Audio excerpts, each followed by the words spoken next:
Uh, hello, hello there. Hello. Hi. Hi, how are you? Yeah, I'm doing good. Is this Um, live? yeah, actually it's a recording, but none of the participants have even joined. Okay, only we are here. So, are you No, is it being currently in live? New York or hello? Is Yeah, it being live? no, it's not in YouTube Live. Oh, okay, cool. Okay. Okay, okay. Actually, it's recorded. It's getting recorded. All right. Folks are joining. Okay, so are you currently in New York or Bengal? Yeah. See, son. Oh,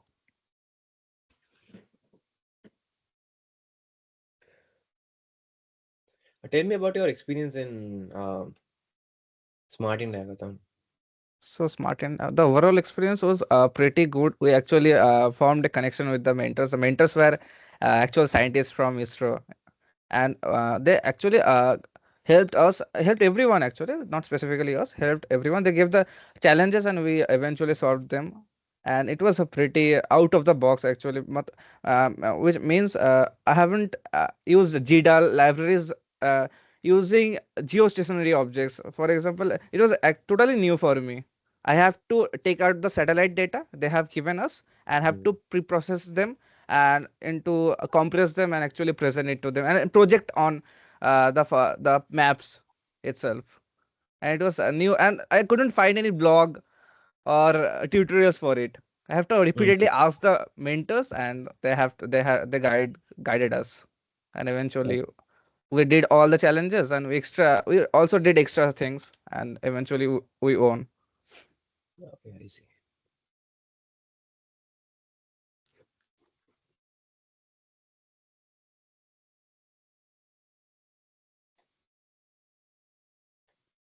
And like, what was your problem statement exactly?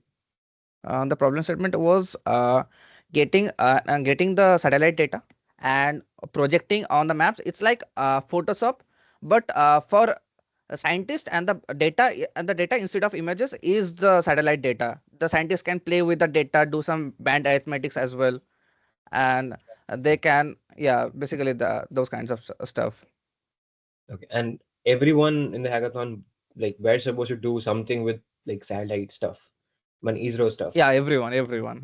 Our problem statement was not machine learning oriented to machine learning, but there were problem statements regarding machine learning, Ah, I see. like interesting stuff like moon, something on there was a problem statement regarding moon, finding something on moon and predicting something. I couldn't remember that, but it was interesting. Mm-hmm. I see. So the time is 4 minutes are remaining. Yeah. And how about your life? How is college?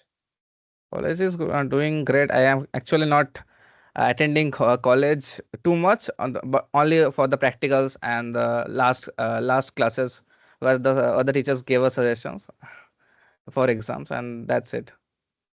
Oh, I see. Mm. Let me share my screen. So, Okay.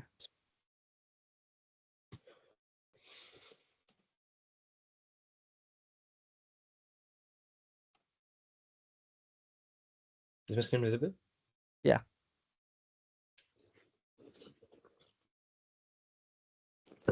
Then agentic and research, and I mean agents are totally the hype of 2025. Yeah, it's supposed to be. OpenAI said so. Yeah, OpenAI also released some new agents. What is the name of it? Operator or something. Yeah, Yeah, OpenAI operator. I haven't like tried they, those yet, but it seems promising though. yeah.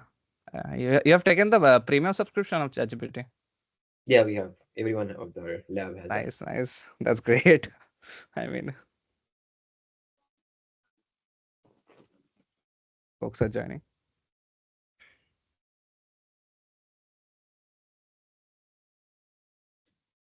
And how is Sora? Sora How does it? generates Sora. video generation model. Have you tried it? Yeah, I tried it actually. I got on the wait list and tried it.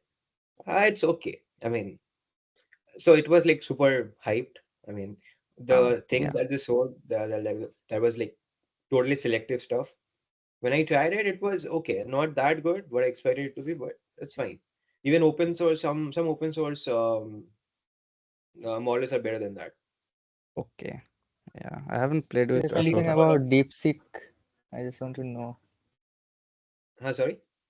Can DeepSeek, you say DeepSeek. something about DeepSeek? Yeah, Then DeepSeek. yeah. So yeah, so like I heard that a few days ago, DeepSeek R1 has surpassed OpenAI O1 in reasoning capabilities. I mean, if you like compare benchmark, it has, but honestly, if you see the performance, I mean, it's not that good, honestly. I mean, what OpenAI does good is, I mean, it like it you can relate it to with human feedback, right? The Yeah. things that I mean, this type of models, Chinese open source models make, they are kind of like under polished stuff. So like they make a lot of mistakes, they have a lot of biases in them, they hallucinate much. In OpenAI, they have Hmm. controlled this type of things. RLHF, the reinforcement learning from human feedback. Yeah, RSS, yes, exactly. Yeah. It's it's at 7 p.m. Let's wait for the folks to join. Yeah. There were in total 99 registrations. Let's see how many of them join actually. Okay.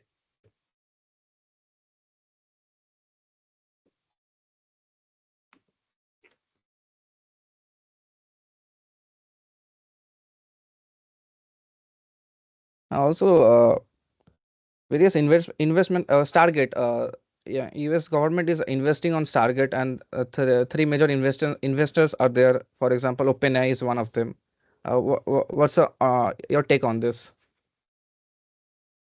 I mean, it's fine as long as they are transparent. See, Yeah, you can build a $500 billion infrastructure, right? But if you are like gonna do some shady stuff, that's not gonna good. I mean, honestly, privacy actually. is a myth right now. And when you allow government to have such amounts of Mm, data, it will be a problem. Like, yeah. think about this. Elon Musk has openly supported Trump in Mm, all this, mm, but mm, he has criticized Trump on this project. So there is something going on actually in this area that I mean we need to be more aware of. We don't know yeah. exactly how this is going to pan out, but definitely it's not on the good side. Rumors are spreading about AGIs and stuff. Yeah, AGI will come in like 4 or 5 Mm, years. It has always been yes. coming. But transformer is not the answer. That's what I'm gonna Transformer point is out. not that's some other things will be Some other developed. architectures will have to come in place because we have Mm, reached the limit. I mean, there mm, is no data in the internet that you can train on. Every data is used right now. mm, And what models are doing is the models are generating data and then they combine the data to train the models itself. So it's like going on and on and on. And mm, when you realize that the models are generating bullshit content and it will get propagated throughout the training process. So it's not a feasible like yeah, solution to scale up.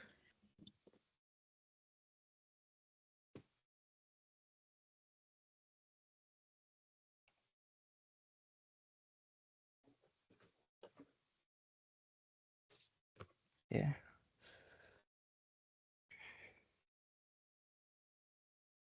Let's wait for 2 more minutes. I guess we can start from yeah. 35. Oh,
What is the time there right now? Oh, right now it's 8:30. 8:30 8:30. a.m. Okay, folks are getting joined. There are in total 22. I see. Then we'll be starting. Okay. Uh, let me at first give a short introduction. Okay. So let's start. Hello everyone. This is another podcast we are having, and this time we have brought Soumyajit. Okay, I have known him from my first year. We met in a hackathon, and he was my mentor there. And he guided me, and I built a image classification model, handwritten text image classification model with the help of him, and I was just in my first year. And that's fast forward to now. He was at that time in KGSC, Kalyani Government Engineering College, and he is currently in his first year at Rochester Institute of Technology, New York. He has lots of research in NLP, computer vision, and he is currently he has also has a keen interest over generative AI, responsible AI. That's it. So much that you can take the stage. Yeah, thank you. Thank you so much for the introduction. So today, this I'm gonna present this session on how to start your journey with a focus on agentic AI and why you should do research in the first place. A little bit about myself. As he already mentioned, I'm a PhD first year in computing information systems. My research topic is computational social science and linguistics. I'm under Dr. Ashik Khudabaksh. My research interest includes AI for social good, ML in politics, and LLM and VLM safety. I graduated from KGEC in 24. I love to do small projects and I write occasional blogs. You should check them out. And apart from this, I love astronomy, chess, piano, and obviously the free food from conferences. My website is shomojidotto.com. You can have a visit and you can see all my stuff there. Now, moving on, I think you know what artificial intelligence pretty much stands for, but I'll give a short introduction. So AI refers to the systems that mimic human intelligence to perform tasks like problem solving, decision making, and learning from data. Now, as we all know, over the years, AI has evolved significantly. We began with rule based systems where every action was predetermined by humans. Then came machine learning, where computers started learning patterns from data. Now, with the rise of deep learning and GPUs, AI has become much more powerful. They try to mimic how the human brain processes information. Now, currently, we are witnessing the era of generative AI with systems like ChatGPT that can create human like text and images. AI is now truly everywhere, from healthcare to self-driving cars to personal recommendations on Netflix and so on. Now, what are AI agents? So, like, what do you think when you hear the word agent? Probably this guy, right? Now, what are AI agents exactly? Uh, According to me, AI agent is an intelligent system that can interact with an environment to achieve a specific goal. You can take an example of a self-driving car. Now it perceives environment through sensors, makes decisions on whether to like make a turn or brake and execute these actions to safely navigate the road. Now these have like three main components, right? One is perception, decision making, and execution. The perception is understanding the environment using its input data. Decision making is choosing the best action based on the data, and execution. That means performing actions to achieve that goal. Now, Shorodip, can you like think of an AI agent around you? Maybe, I mean, can you give an example of an AI agent? What do you think? AI agent can be, for example, I love to write blogs. Okay, and in that case, I would want a blog writing agent that automatically gets a YouTube link and summarizes the content over that YouTube link and just writes it, analyzes it, and perfects it. That's what I would like to have as an AI agent. Yeah, that is pretty cool. What about like hardware devices? Any hardware devices that you think of? Hardware devices, no. Others, if you can think of, you can definitely interact with us. Okay. So Like hardware Roombas. device. Okay, Sivanti. I mean, like Roombas. Technically, they detect the space and automatically returns or whatever. Yeah, that's a good example. That's not machine learning implemented, but that's an AI agent for sure. Okay, any other examples, or we can move on? Folks, if you have any example in your mind, just interact.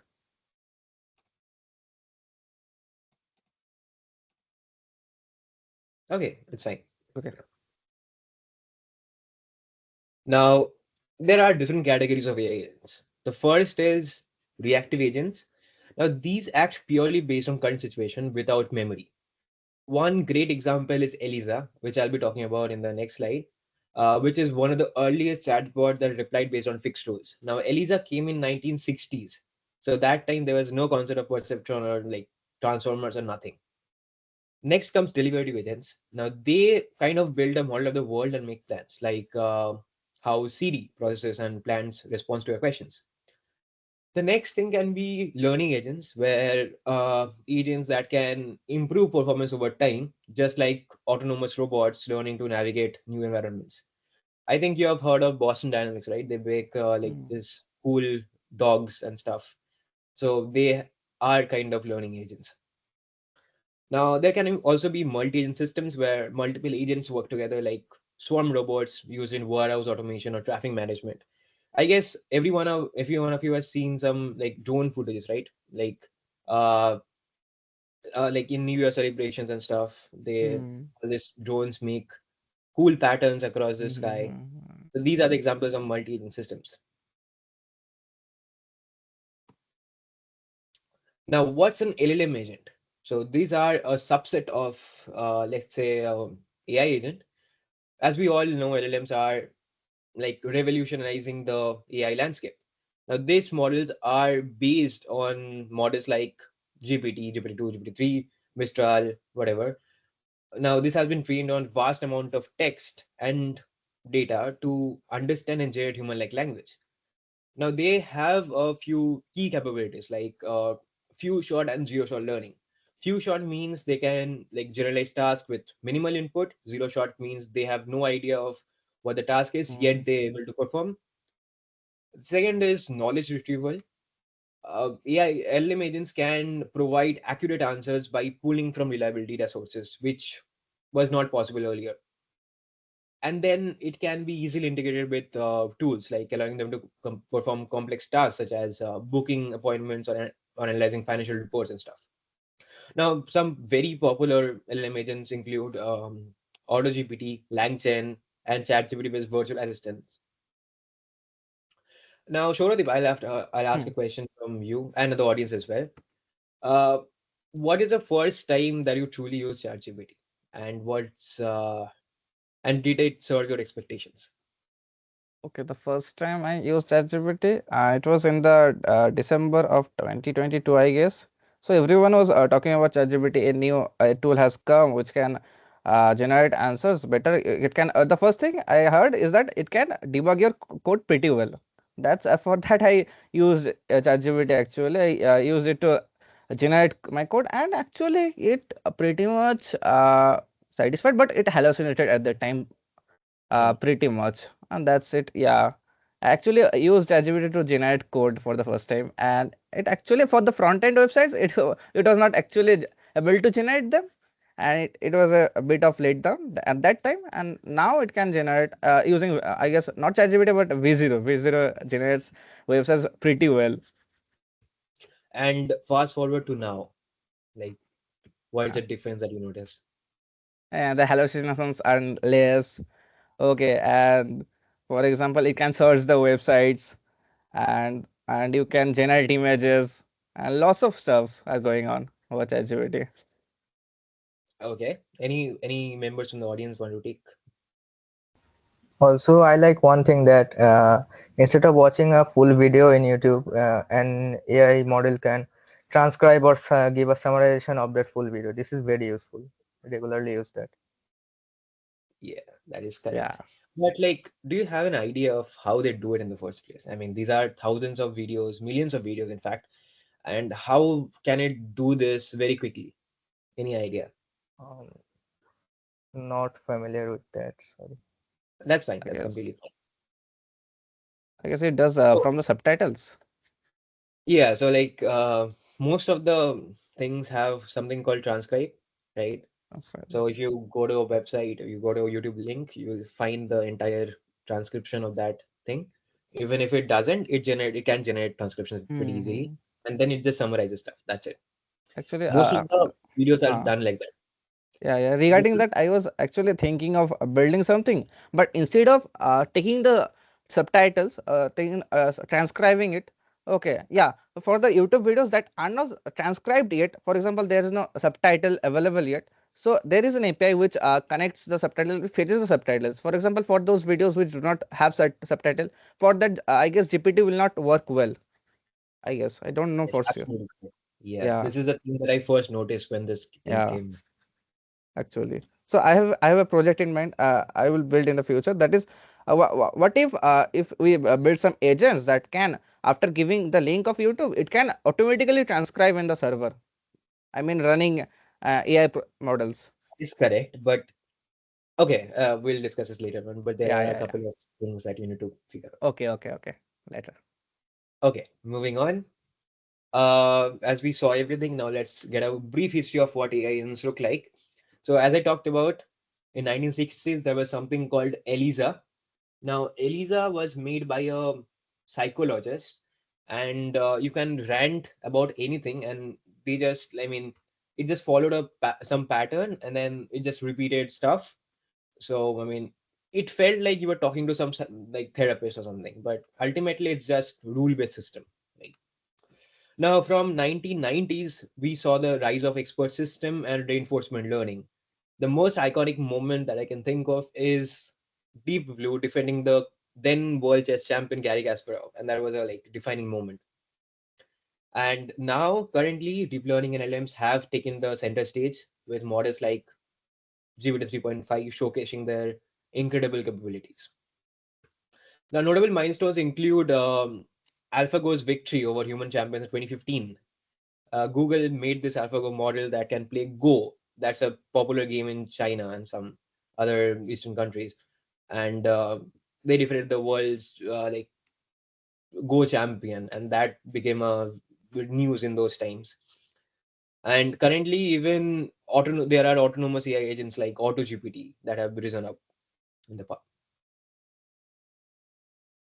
Now, how can you enhance LLM agents with tools? Now, though LLMs are powerful, their performance can even be improved. The first is, I think everyone has heard of something called RAG, which is retrieval augmented generation. Now, what it does is it enhances factual accuracy by accessing external data sources like Wikipedia. But the problem with LLMs is it cannot really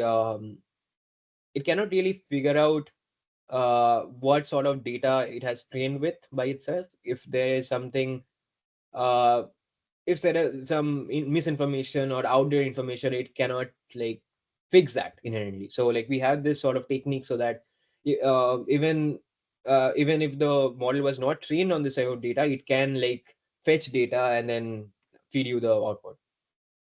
Apart from RAG, we have API integrations, which allows the agent to interact with various services, such as like checking the weather or making calendar entries.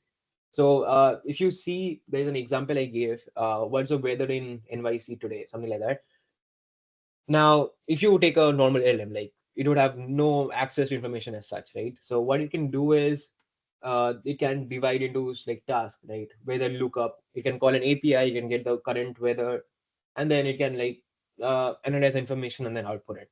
Simple as that. Apart from API integrations, we have long-term memory. Now, the point is we know that LLMs are bound by context length, right? Which means that you cannot give an infinite amount of input. Although there are some exceptions to that, but generally there are context limitations. Now, to make that better, we can implement a long-term memory in LLMs so that it can remember past interactions well. And the last thing is we have fine tuning, of course. We can adapt the model to specific domains, making them efficient for specialized tasks.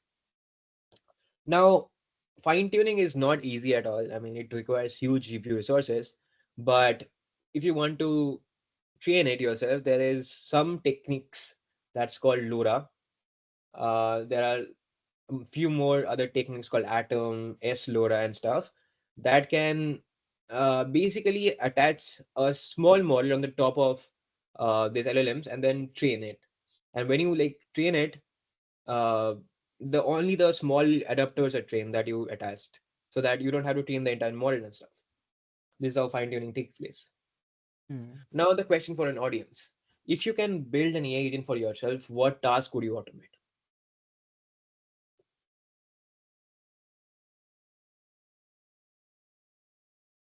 Let's say you have all the AI capabilities in the world.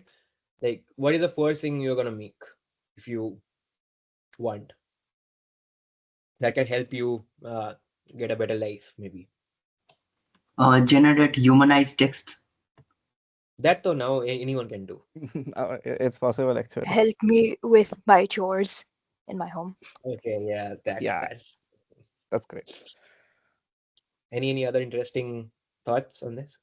For example, you want to travel to Goa, just tell the LLM to tell the agent to do all the reservations, all the bookings, etc., etc.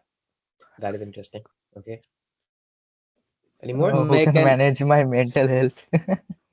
Okay, we are going make an dark very AI soon. ag- make an AI agent for picking up my deliveries because Yes, most of the indeed. time I'm out of home and my deliveries come.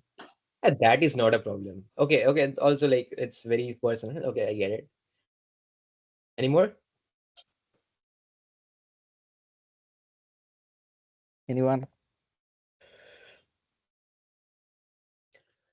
Personally, if I had to make something, I would make like Jarvis sort of thing, because I had Hmm. this dream of making Jarvis like uh many years ago. Like when I was in class 10th or 12th, I saw the Iron Man movie. I wanted to make his Jarvis, something like that. But even till now, I don't have enough resources to make something like that, because anything I do, when you like compress it to some like feasible point, it just gets worse.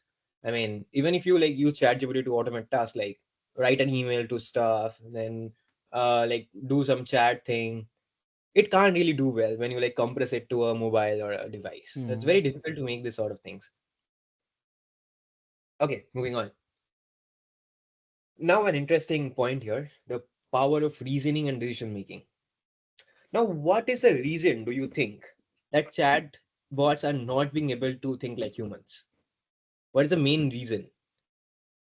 Any ideas on this? Perhaps external stimuli, maybe. External stimuli. Okay, let me rephrase this question better.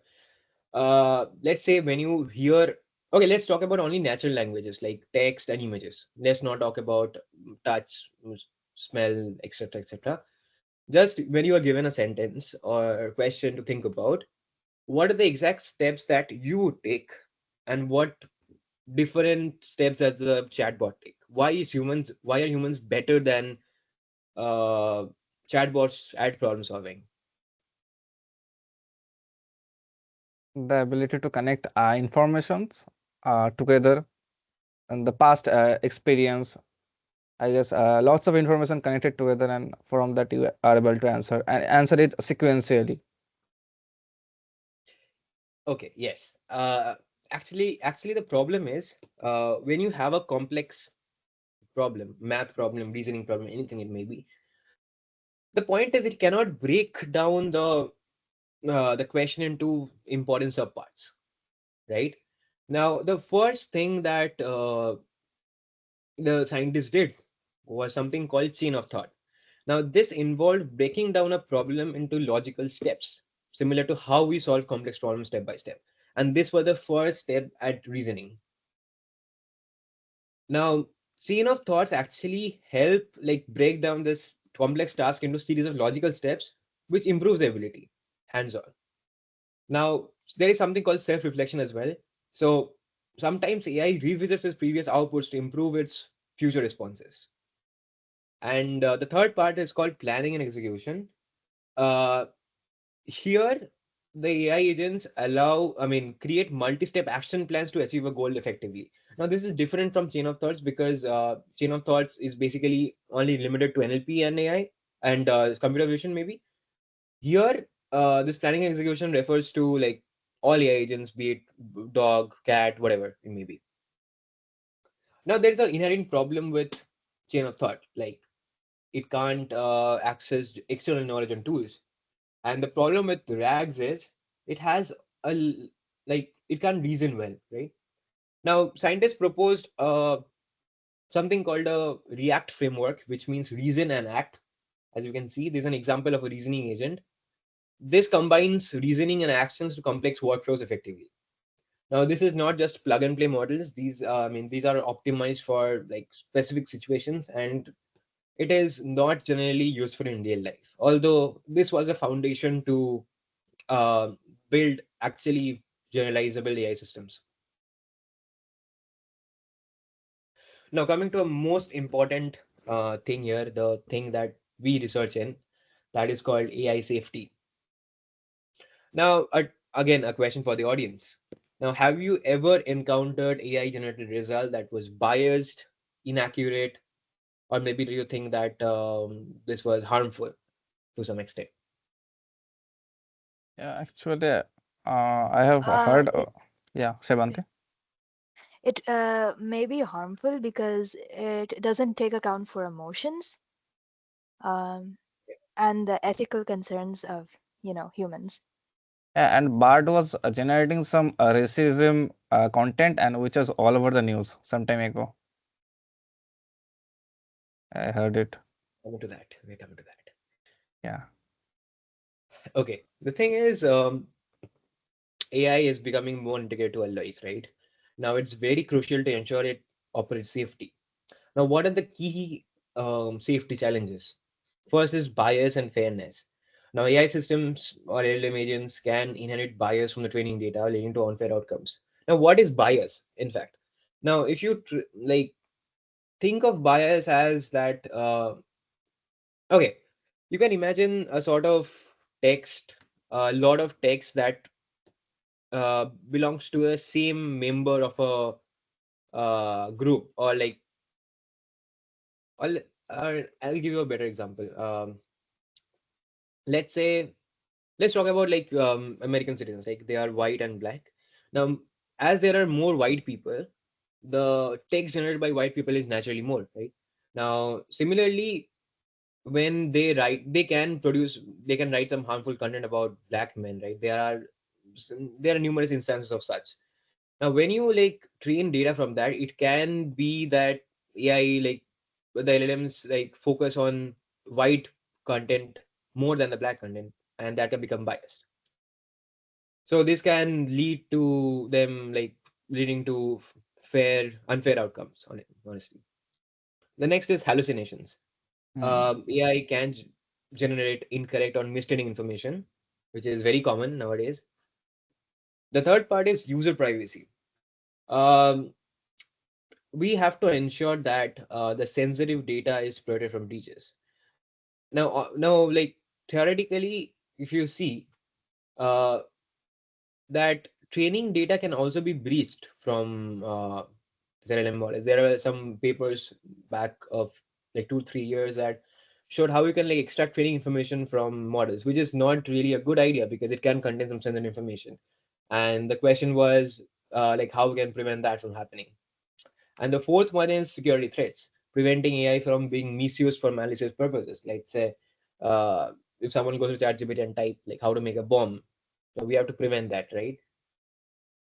Then there was some vulnerability as well. I remember um, there was a prompt called "repeat the word forever," something called "poem, poem, poem, poem," and when the ChatGPT actually replied to that, created a lot of poem, and then after that, it just randomly spit out a person's contact number, email, phone, etc. As you can see in the last Hmm. picture. So this is something that has already happened. The exact reason behind this we don't know yet, and we may never know because everything happens in this sort of transformer models and large language models. We don't know what's exactly going on within this models, right? They're We try quite to the black understand. box. Yeah, we try to understand, but we don't exactly understand how this happens. So it's very essential to control this sort of things from happening in the future. Now, how can we build safe and responsible AI? First is, yeah, Mm, want to say something? yeah, Rasdeep. Uh, I had a question, like the last point you said. I mean, if I am into like understanding viruses and all those, so the chat GPT does not provide me means with the correct information. I think so means that does not provide anything. I mean, if you go and write how it's working or like how a virus is created, you don't get any result. So how will we understand or means how will we learn about all those? Means You have it's books for a that. No, the thing is, we have to prevent this information from going into wrong hands. That's the idea. So you want to learn about viruses, go to some university, they will teach you how to run viruses. That's not a point. The point is like how people like, let's say a terrorist, right? He can use information to make something, make a virus that can wipe out all our data. That is not good. And you don't want ChatGPT to make that sort of thing. You can't have common people have that information to make such a bomb or even like a virus that easily. If you want to make a virus, you have to earn it. I mean, you have to like gain the knowledge about how viruses are and so on. This is not about common knowledge. This is about how to prevent bad things from happening. That's it. I hope you I answered your question. yeah. Thank you. I guess Okay. some kind of role-based authentication must be there in ChatGPT. For example, Okay. a researcher who is researching about virus wants to just run some prompts in ChatGPT. He can't. For example, another one who is researching about bombs, he can't. Nah. Some things, for some things I mean, Yeah, try not to like use you ChatGPT. can do this on like there are websites where we can check those, but ChatGPT cannot just recognize between who is good and who is bad. No, like there is a no system to differentiate the users. That's a problem, I feel. Yeah, that is true. That is true. Like we can make personalized AI for that, but for ChatGPT is for general public, right? Their And purpose. making bombs should not be available for general public. That's it. Yeah. Okay. So how do we make this? How do we make AI better?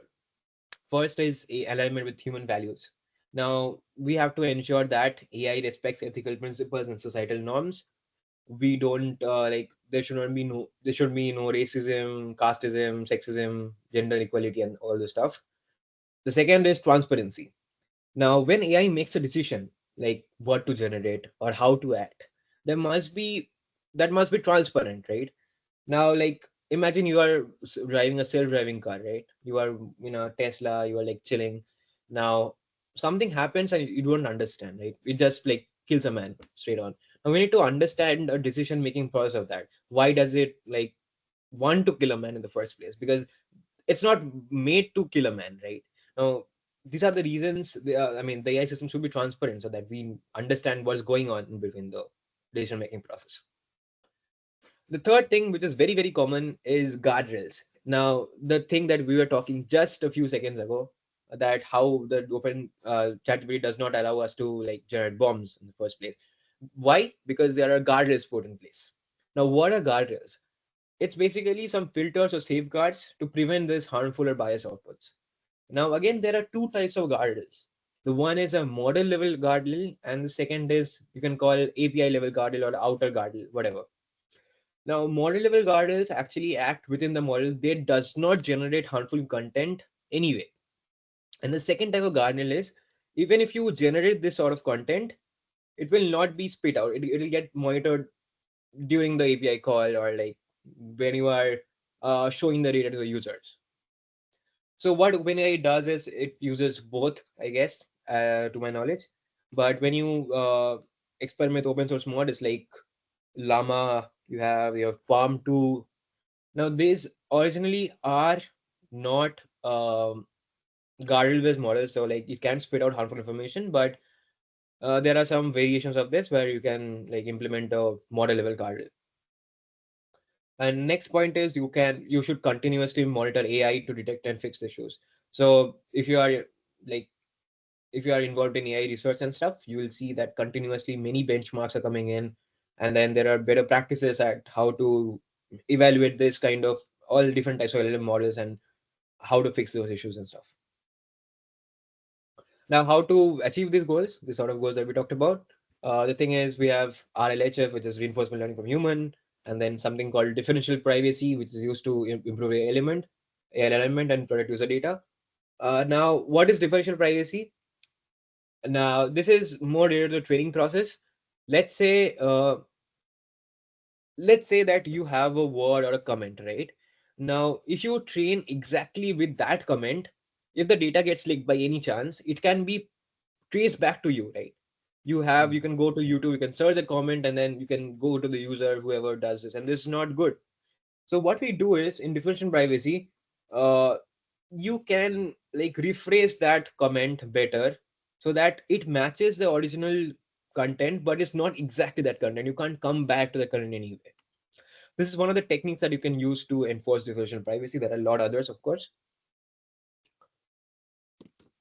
Now I'll be coming to some papers from our labs that we built. I hope these are interesting. The first paper that we're going to talk about that Shoradip mentioned a few minutes ago, I guess. This is related to Palm 2, which is uh, which is made by Google, and BARD is also made by Google. So it's very similar. Now, this is a paper by one of my seniors, Orko. He's also from KGC though. The objective of this study was to detect bias in large language models and to evaluate what kind of harmful content can we get from an LLM in the first place. So as you can see from the images, these LLMs can be pretty wild. It can generate all type of stuff on based on anything, be it women, Jews, black, Muslims, Christians, and so on. Now these are the things that you won't find generally, but if the models can generate this, we have to find a way to limit this kind of things. Now, the idea of this was the main objective of this paper was to like see how far that we can like stress test this model, what extent that the model will go to produce this type of content.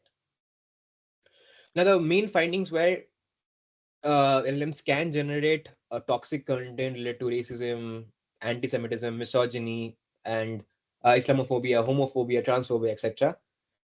Now, this obviously raised some significant safety concerns across various domains now, which means that we need more robust bias mitigation strategies. Actually, after this paper, although like unofficially, Google actually refreshed their model. So we actually, not me actually, my professors wrote a mail to Google that there is some wrong with this model. You should do something about it. They never acknowledged it, but they fixed the model. After that, Palm 2 is much better.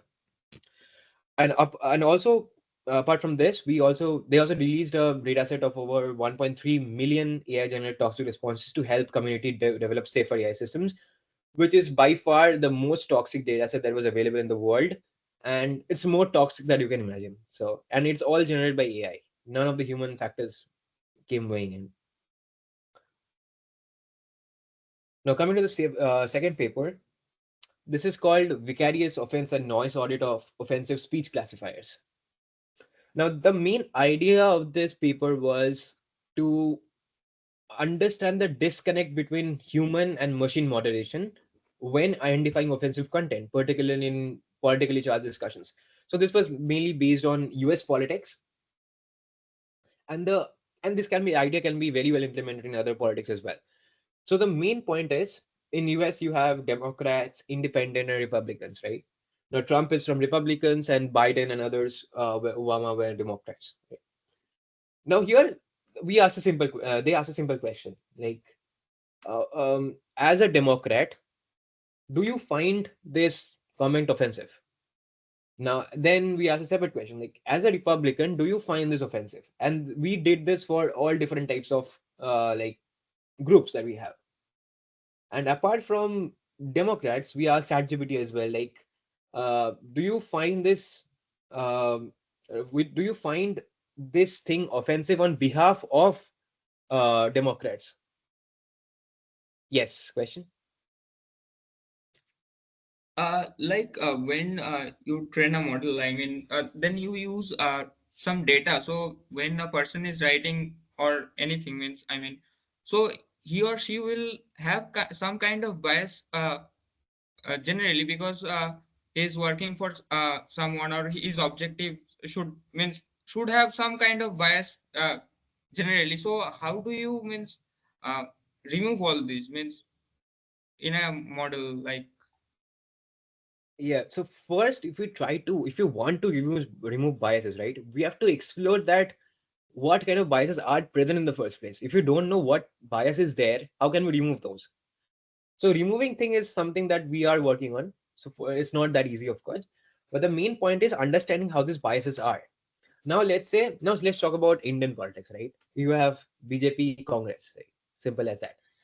Uh, Now, if I tell a comment, now whether BJP will find that offensive, that's a separate thing. Whether this Congress will find that comment offensive, that's a separate thing, right? And now, when I ask you that, what do you, as a Congress supporter, do you think that BJP will uh, find this comment offensive? And I asked that to the BJP person, that as a BJP supporter, what do you think that this Congress people will find this comment offensive? These are the questions that we asked in this paper to understand this uh, bias from a different point of view. And we asked various models in that, which is not about ChatGPT. We asked Tulu, Mistral, Llama, and all those kind of things.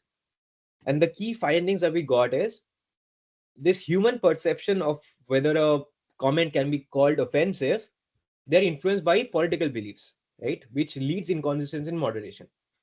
Now, if you see in the image, this is the comment, right? And then first we asked humans like human Democrats, human independents, human Republicans, and we asked like whether do you find that offensive? Democrats and independents told no, but moderator Republicans told yeah, this is offensive, and ChatGPT also said this is offensive. Now, when we asked ChatGPT, like when we asked a human Democrat to say that whether independents will find this comment offensive, it was no, but Republicans yes. So this means that independents don't think this comment was offensive, but independents thought the Republicans would find this offensive. This is the point. Now, AI or LLMs actually struggle to like accurately capture human insensitivities, especially when it comes to political or the social issues. Now, this research underscores the subjective nature of human offense detection and highlights the need for AI systems to better adapt to human expectations. Now, what I just showed you, this is like oversimplification of the topic. There are some like in-depth things that I don't want to mention right now because this will be very long. If you want to discuss, we can discuss later on if you want to, of course. Now, moving on the aspects of social science. This is a paper that I was part of. Now, the main idea of this paper was, can we use AI to analyze social media discussions and analyze political or potential infrastructure failures, such as like bridges, like unsafe buildings or deteriorating bridges and stuff, until they become disasters. We saw some social media posts like this is basically based on US infrastructure. We saw in Reddit and YouTube comments that this bridge is not working right. You shouldn't visit this kind of bridges. Now we try to understand whether this can be a problem in the first place. Now we just can't say by analyzing one or two different comments that this is a problem. For that we need to work on a large scale. So we gathered a lot of data, we marked it, and then we use all this type of models to identify whether this is a problem or not. And when we train this type of models, we saw yes, it's a problem. And this is basically it. And this approach just demonstrates how AI can contribute to public safety as well by providing timely information for preventive measures. Now, if you want to talk about how to get started, this is very easy, I guess. I mean, learning the steps. First is if you don't know Python and ML, you should. Second is turn online courses, Coursera, Udacity, UX, IDX, YouTube. There are a lot of free stuff available, so you don't have to pay for anything. Then work on small projects on your own. any type of projects, maybe course projects, but this is just for understanding. You don't put this on your resume. And after that, you can try to read AI research papers. 99% of the stuff will go over your head, but ultimately you will understand after reading 10, 15 papers. And after that, you can join AI communities and build community projects. This is very important to learn how things work. If you don't have an internship at this point, this should be your first priority. After this, there are some books I like. For example, Deep Learning by Goodfellow Yoshobenzio. And then there's some book on hands-on ML on with scikit-learn, Keras, and TensorFlow. You should get these books, and these are available free of cost, of course. If you want to follow some people, I have Krish Nayak, Abhishek Thakur, Dan Jurowski. If you are into NLP, you should follow him. He's a great author. Then we have Tom Mitchell. Tom Mitchell is one of the founding fathers of AI. We have Andre Karpathy and Andrew Ng. There are a lot of online platforms like Coursera, Kaggle, Fast AI, Deep Learning AI. Now, how to build a strong portfolio and stand out? You can try open source contributions, Kaggle comparisons, then try publishing blogs on Medium and towards data science. You can network through AI communities, LinkedIn, and build unique, impactful projects. Do not like make a malaria, CNN detection, all those stuff. These are done by millions of people. Do something new that is fresh. Even you can ask ChatGPT for project ideas, but do not copy others. That's the point. And lastly, it's internships. If you have internships, well and good. If you don't have, please try to apply. And certifications, I don't think the certifications uh, make a great deal, but if you want to, yeah, why not? Now, coming to the point why AI research, why you should do AI research. First is advancing knowledge and solving real world problems. Then getting to work in cutting edge technologies. I mean, you also do that when you are in companies, but this is something else. This is like even before companies use that technology. Now, whenever you do research, you contribute something good to mostly good to human knowledge, not just society. And sometimes you can travel around the world for free. Yeah, like if you come to US and Canadian universities, they allow, I guess, once per year to travel to any conference in the world. So if you have a paper accepted in that, yeah, you get to go there for free. And the key things required for this kind of research is, I think, it's persistence, consistency, and working smart. Disadvantages are you'll face a lot of rejections. You will have a lot of self doubt, and if you want work life balance, please don't come here. So this is it, I guess. If you have any questions, feel free to ask them.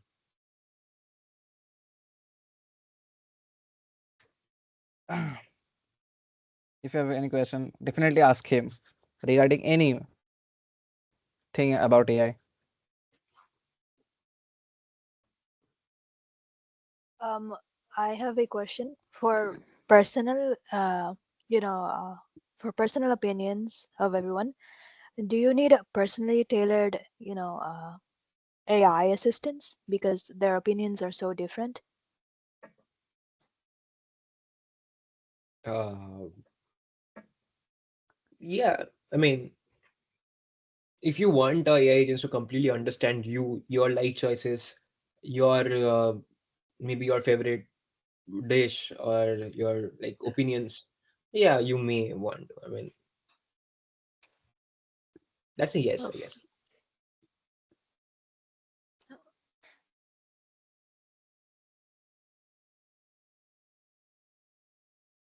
I mean, I have a question. So Mojit, how you revise concepts? For example, on day one, I learned about linear regression, and day two, logistic regression, and so on. I started to learn about machine learning algorithms and so on. And while Yeah, on day coming to 10, day forget. 30, Right. huh? Yeah, yeah. So Day how to 10, revise efficiently that's very common. revise I mean, things? make notes, make good notes. That's it, I guess. Yeah, So make good whatever I notes. study, I just make Hmm. like one-page notes about linear regression, logistic regression, and then when interview comes, I mean, you have to know all this kind of stuff. Hmm. Even if we are appearing for PhD level interviews, still we have to know everything. Like starting from linear regression to SVMs to decision trees and so on. So it's pretty tough for that, but one pager notes will do. And try to get handwritten notes first of all. This is good for revision, and if you like want to revise your topics, better revise your topics, ask ChatGPT to revise. That's it. Okay, so I have another question. How to target a foreign university if I want to study, if someone wants to study abroad, so and he or she is in her BTech bachelor, so how should he approach things from now on?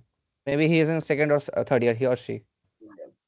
Okay, so this is a topic for like another session, honestly, but I'll Okay, just skip this a part. short glimpse. Yeah. So the first thing is GRE and TOEFL or IELTS. That are the more important things.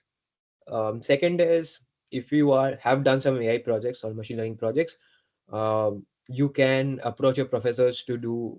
I mean, college professors at first, asking them to contribute some machine learning project or research. That will give you a fair idea of how is research going to look like. And after you're done, you can apply for research internships to IITs, IIScs, whatever. This is Okay, the second step.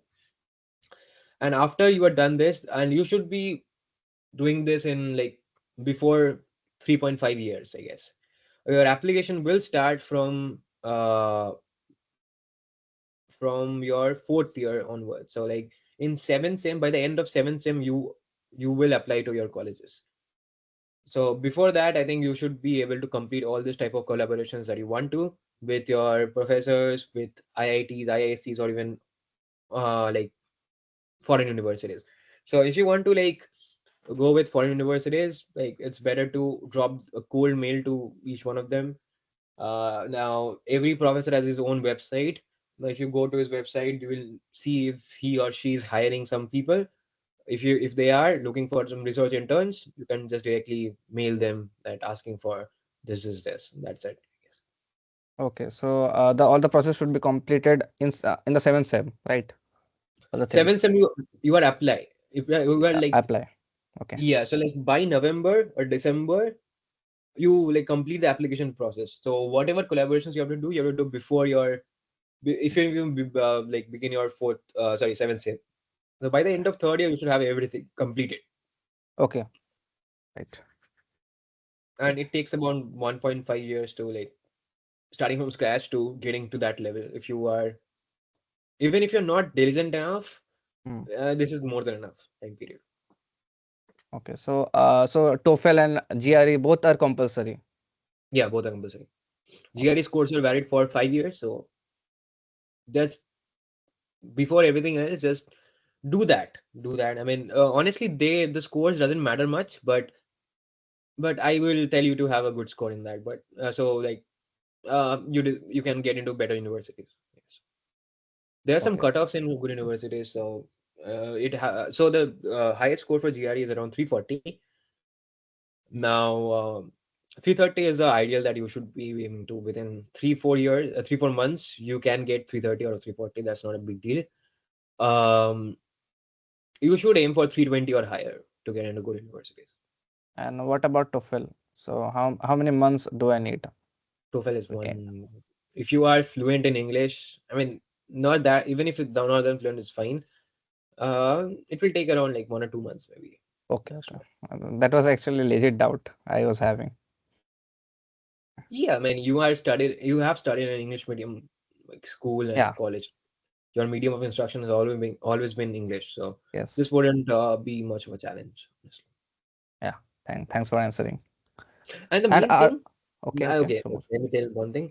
Uh, the main thing for applying in this type of institutions is they care about what you have done, what research have you done, then what internships have you got, and what projects you have built. Simply put, they don't care about your marks and stuff. But I will tell everyone to get more than eight, to maintain more than eight to get into like top universities, because they do care about that, Mm, honestly.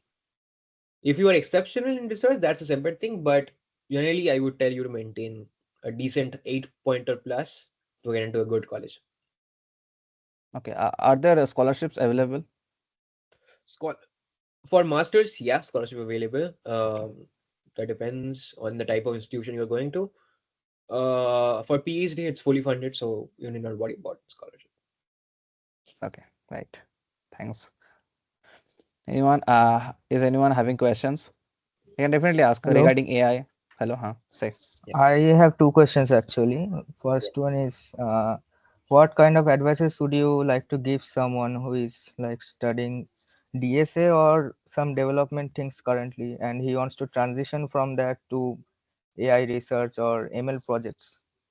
So kindly give Yeah, some the thing advice. is this one. Simple as that. Okay. So if you know And Python, next, just do one or two courses. If you have done that, work on small projects on your own and join community projects. That's it. Find someone similar to you, or in GitHub you'll find millions of repositories that will help you build a project. That's it. Do hands-on project. That is a most important crucial thing. And it doesn't matter like whether you want to go to like AI research, or even in if you want to work as an ML engineer, that this will also help you. So don't ever question this. and next one is like very common. What are the roles of generative AI in future job market? Um, okay. Generative AI is coming into every other field, right? Uh, I mean, it can filter your resume to like ask you questions even. So I was applying. So one of my seniors was applying to some company, and the first round of screening that was by a generative AI agent, not a human being. So this will naturally come to every part of your process, interview process, or even if your life. But that shouldn't stop you from anything, because this is generative AI is coming to help you, not take away your jobs. This is a thing that people don't understand. Maybe there will be shortage of jobs that are considered that were considered to be good, like software developer engineers, like people who do HTML, CSS. They will be obsolete, of course. There will be no need to do that. But this will make you more productive, honestly. So this is the analogy I give everyone. Like when calculators came into being, right? Everyone thought that what is the need of mathematicians? You can do everything in your hand, right? But this wasn't the case. This just improved what humans can achieve in the first place. So this will only push you forward, not bring you back. Yeah, and the main problem with AI is hallucination. Yeah, which is hallucinations, bias is what you have. Bias. Um, if you, I don't know, you have like heard this or not. You know Lekun, right? And Lekun, Hmm. Yeah. who I is heard it about. Yeah, I heard it. Likun. he's like the current like research head of Facebook AI. He said a thing about this thing. I mean, this transformer model that we have right now, all the LMs are based on this Hmm. fundamental transformer model. Yeah. They may never get rid of this biases or hallucination. It's not possible. There are multiple methods that people have tried for the past 1.5 years that we are also trying. But the thing is, you can't really tell that a hundred model is 100% not toxic, not hallucinating. Right? This is Hmm. impossible to do in the first place with the current infrastructure and resources we have. But we can limit this to some extent, and that is what we are trying to do. Okay. There must be something beyond transformers, something that is Yes, yet to be invented. yeah, Yeah. people are working from that. Hmm. Hinton has proposed something. Let's see whether that is good. Yeah.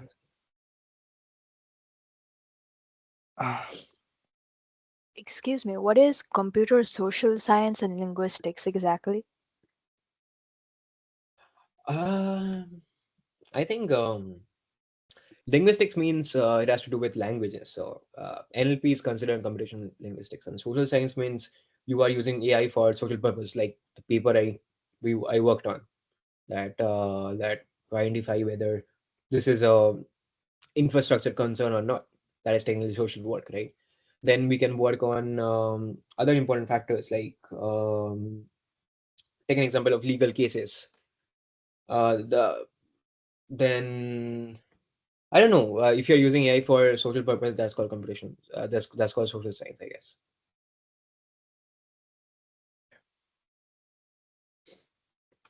I have a question. Yeah, sure. Since AI is already leading the future, so what does the future require more? Engineers that will advance AI or workers that can continue their work with AI? Your opinion on this? Both, I guess, because you need. I mean, everything cannot be automated by human AI, right? Because the main problem is the resources you need to like have to generate all this type of stuff. Take an example of human brain, right? It is so small and it can do numerous things. And to achieve this sort of performance, you need thousands of GPUs and thousands of billions of like joules of energy to do this, right? Why brain is very efficient in that matter. So like humans will never, I mean, AI will never replace humans in the first place. It will make humans more efficient. So we need both people, the people who will make AI better, and the workers who will use that AI to do stuff. For example, let's say you want to make a website, right? Now there would be a need for designers, then you have back end, front end, and stuff. So the job of the designer would be very easy. So the thing that would take nearly 10 days to do that, that you can do in 1 hour, maybe 1 or 2 hours. And the backend developers also like will do faster work. That's it. Maybe the thing that require two people will now require one people. There will be bit shortage of jobs in that regard in conventional jobs that we think about, but this job thing will evolve. So I mean, you will definitely find a job in AI applications. So the answer is both.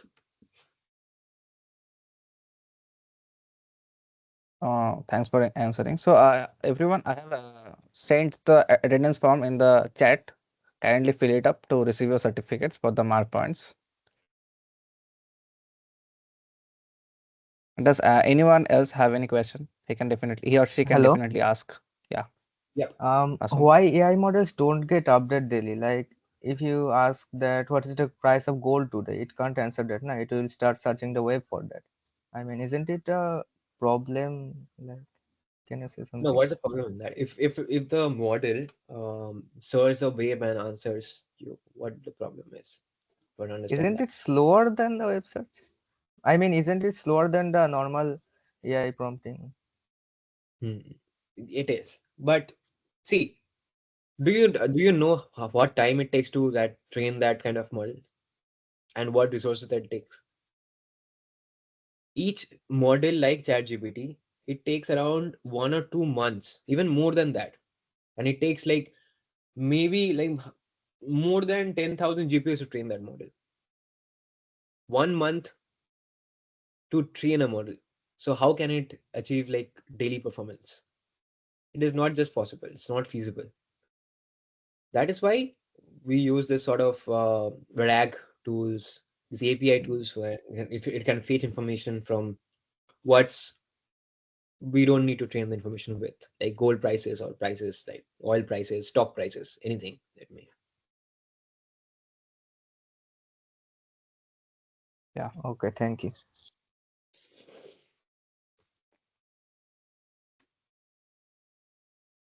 Anyone having questions?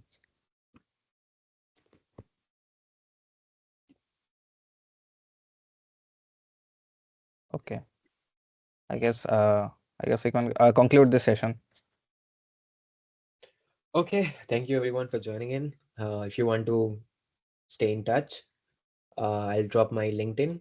You can contact me there. All right, bye. Okay, Bye. the chat is not available. Wait a What? second. 1 Chat, second. Yeah, chat. It's I can't available. write. Okay, okay. Share it to me right now. I am sharing it Okay, over the meeting chat. Okay, share it over WhatsApp. yeah,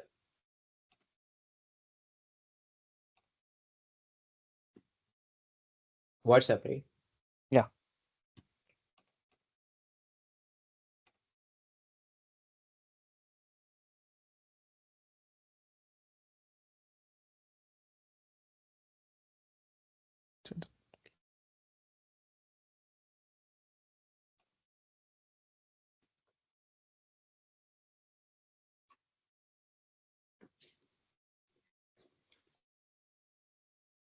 You get it? Yeah. Okay, copy link. I've sent it over the meeting chat. Yeah. Yeah. If you have any questions, feel free to reach out. I'll try to answer all of them.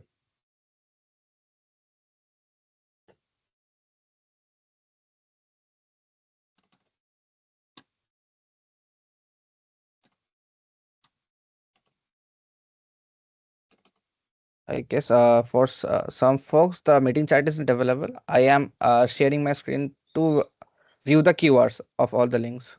Okay, you can take definitely take screenshots of those keywords.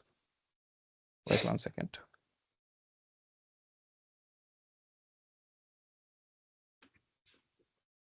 Share. Okay, is my screen visible? Okay, Yeah. just take a screenshot Yeah, of it's this. visible. Okay, take a screenshot. It is Somujit does linked it. Okay, and for the attendance, have you taken a screenshot, everyone? Okay, for the attendance, I'm sharing.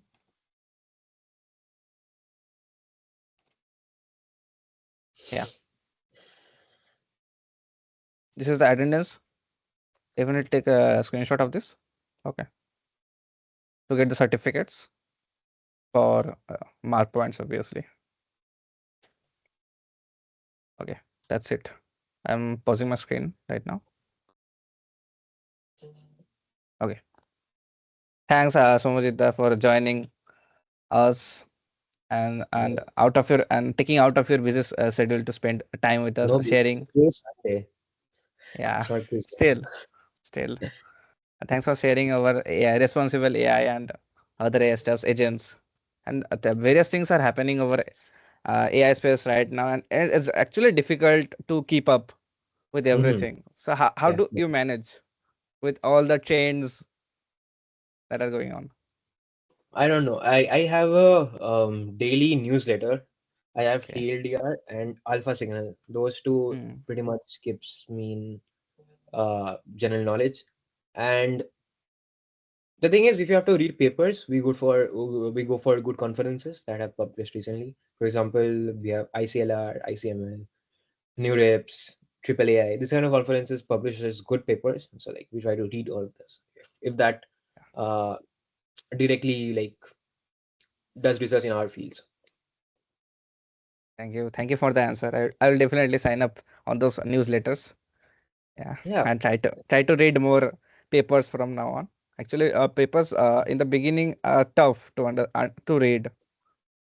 Yeah, it's very tough to read. You can ask ChatGPT Yeah. to like summarize that. Uh, That's one way to start. mm, Even we do that in the first place because we have to understand what papers are good, right? And we can't waste a lot of time like seeing what the paper does. mm. So if we see that it's worth reading, we read. Otherwise, we don't. Because there are millions of Okay. papers, right? You can't read all of them. Okay. So filtering based on the importance. Yeah, absolutely. Okay. Thanks for joining. Bye everyone. Bye Somojita. Tata. Bye.